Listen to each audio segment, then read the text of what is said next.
Hello बच्चों, कैसे हैं आप।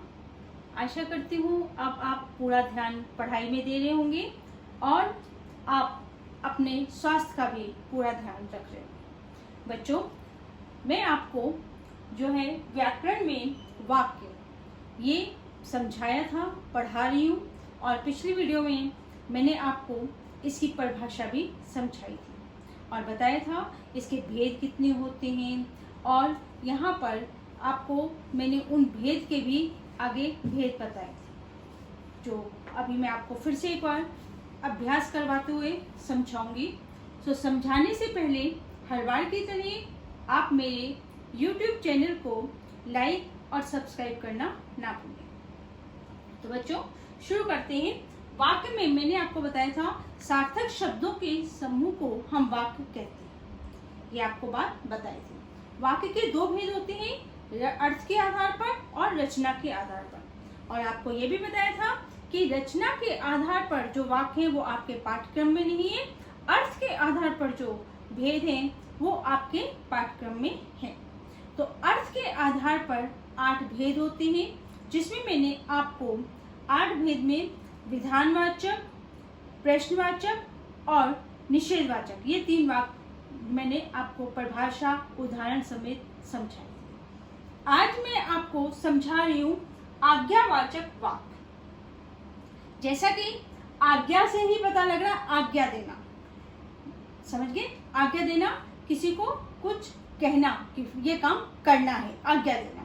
तो आज्ञावाचक वाक्य कहती है जिस वाक्य से आज्ञा, उपदेश या आदेश देने का भाव जो है लगे, मतलब बोध हो।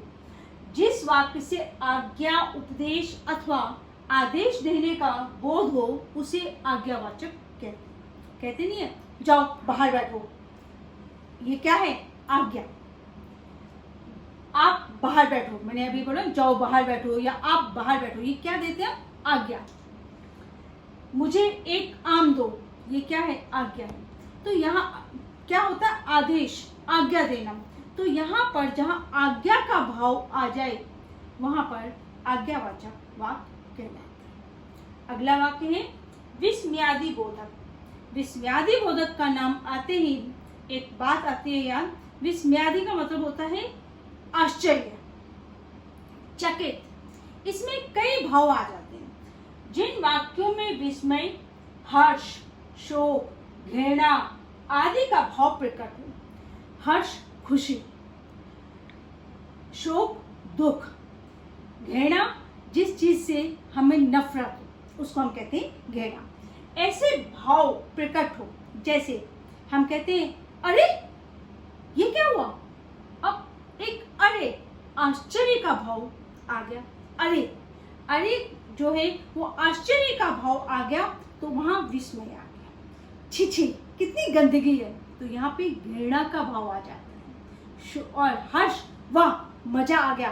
तो इस तरह के जो वाक्य होते हैं वो विस्मयादि बोधक होते हैं। इसमें कई भाव प्रकट होते हैं, शोक का भी होता है, हर्ष का भी होता है, घृणा का भी होता है। तो ऐसे भाव जब प्रकट होते हैं वाक्यों में, उसे हम विस्मयादि बोधक वाक्य कहते हैं। अगला है इच्छावाचक वाक्य। यहाँ पर इच्छावाचक वाक्य होती है कुछ कामना करना, भगवान से कुछ मांगना, इच्छा चाहिए। जिन वाक्यों में इच्छा, आशीर्वाद, शुभ कामना, आशा का भाव प्रकट हो उसे हम इच्छावाचक वाक्य कहते हैं। जैसे कहते हैं, बताएं, नव वर्ष मंगलमय हो, भगवान तुम्हारा भला करे, ईश्वर तुम्हें लंबी उम्र दे। तो ये जब हम बड़े बुजुर्ग हमें आशीर्वाद देते हैं वो इच्छावाचक वाक्य होता है कि वो हमें जो है वो हमारा अच्छा कर रहे हैं, वो हमें आशीर्वाद दे रहे हैं। तो वहां पर ये भाव उत्पन्न हो जाता है, उसे हम इच्छावाचक वाक्य कहते हैं। तो ये वाक्य आज मैंने आपको और 3 भेद समझाए। अगले वीडियो में मैं आपको इनके 2 भेद और हैं वो समझाऊंगी।